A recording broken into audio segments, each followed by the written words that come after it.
Historia del cristianismo, obra completa. 1. Cristianismo e historia. Aconteció en aquellos días que se promulgó un edicto de parte de Augusto César, que todo el mundo fuese empadronado. Lucas capítulo 2, versículo 1. Desde sus mismos orígenes, el Evangelio se injertó en la historia humana. De hecho, eso es el Evangelio, las buenas nuevas de que en Jesucristo Dios se ha introducido en nuestra historia en pro de nuestra redención. Los autores bíblicos no dejan lugar a dudas acerca de esto. El Evangelio de San Lucas nos dice que el nacimiento de Jesús tuvo lugar en tiempo de Augusto César, y siendo Cirenio gobernador de Siria. Lucas 2:2. Poco antes, el mismo evangelista coloca su narración dentro del marco de la historia de Palestina, al decirnos que estos hechos sucedieron en los días de Herodes, rey de Judea. Lucas 1:5. El Evangelio de San Mateo se abre con una genealogía que enmarca a Jesús dentro de la historia y las esperanzas del pueblo de Israel, y casi seguidamente nos dice también que Jesús nació en días del rey Herodes. Mateo 2:1. Marcos nos da menos detalles, pero no deja de señalar que su libro trata de lo que aconteció en aquellos días. Marcos 1:9. El Evangelio de San Juan quiere asegurarse de que no pensemos que todas estas narraciones tienen un interés meramente transitorio, y por ello comienza afirmando que el Verbo que fue hecho carne en medio de la historia humana, Juan 1:14, es el mismo que era en el principio con Dios, Juan 1:2. Pero después, todo el resto de este Evangelio se nos presenta a modo de narración de la vida de Jesús.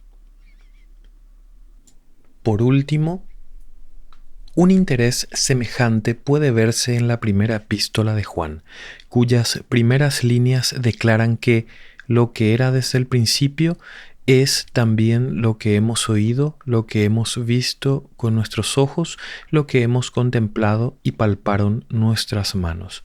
Primera de Juan 1:1. Esta importancia de la historia para comprender el sentido de nuestra fe no se limita a la vida de Jesús, sino que abarca todo el mensaje bíblico. En el Antiguo Testamento, buena parte del texto sagrado es de carácter histórico. No solo los libros que generalmente llamamos históricos, sino también los libros de la ley, por ejemplo, Génesis y Éxodo, y de los profetas, nos narran una historia en la que Dios se ha revelado a su pueblo. Aparte de esa historia, es imposible conocer esa revelación. También en el Nuevo Testamento encontramos el mismo interés en la historia. Lucas, después de completar su Evangelio, siguió narrando la historia de la iglesia cristiana en el libro de Hechos. Esto no lo hizo Lucas por simple curiosidad anticuaria. Lo hizo más bien por fuertes razones teológicas. En efecto, según el Nuevo Testamento, la presencia de Dios entre nosotros no terminó con la ascensión de Jesús. Al contrario, el propio Jesús les prometió a sus discípulos que no les dejaría solos, sino que les enviaría otro consolador. Juan capítulo 14, del 16 al 26. Y al principio de Hechos, inmediatamente antes de la ascensión, Jesús les dice que recibirán el poder del Espíritu Santo y que en virtud de ello les serán testigos hasta lo último de la tierra. Hechos 1:8. La venida del Espíritu Santo en el día de Pentecostés marca el comienzo de la vida de la Iglesia. Por lo tanto, lo que Lucas está narrando en el libro que generalmente llamamos Hechos de los Apóstoles no es tanto los hechos de los apóstoles como los hechos del Espíritu Santo a través de los apóstoles. Lucas escribe entonces 2 libros, el primero sobre los hechos de Jesucristo y el segundo sobre los hechos del Espíritu. El segundo libro, empero, casi parece haber quedado inconcluso. Al final de Hechos, Pablo está todavía predicando en Roma y el libro no nos dice qué fue de él ni del resto de la iglesia. Esto tenía que ser así porque la historia que Lucas está narrando necesariamente no ha de tener fin hasta que el Señor venga. Naturalmente, esto no quiere decir que toda la historia de la Iglesia tenga el mismo valor o la misma autoridad que el libro de Hechos. Al contrario, la Iglesia siempre ha creído que el Nuevo Testamento y la Edad Apostólica tienen una autoridad única.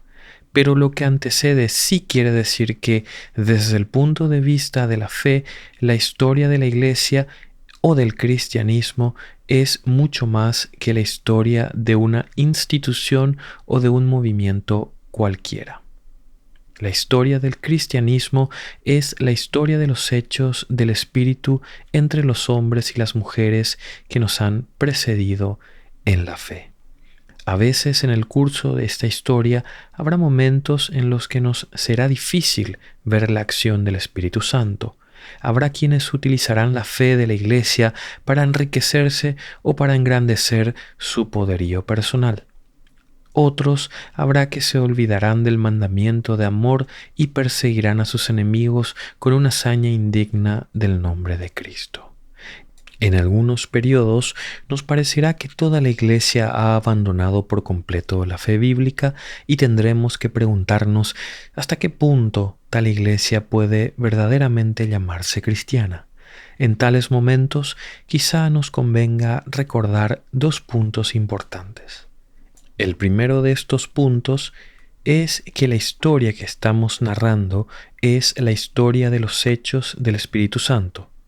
Sí, pero es la historia de esos hechos entre gentes pecadoras como nosotros.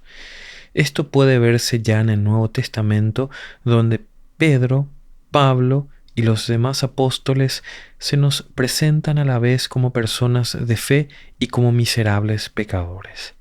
Y, si ese ejemplo no nos basta, no tenemos más que mirar a los santos de Corinto a quienes Pablo dirige su primera epístola.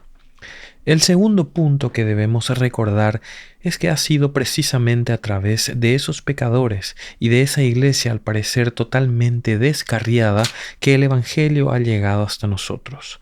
Aún en medio de los siglos más oscuros de la vida de la iglesia, nunca faltaron cristianos que amaron, estudiaron, conservaron y copiaron las Escrituras y que de ese modo las hicieron llegar hasta nuestros días.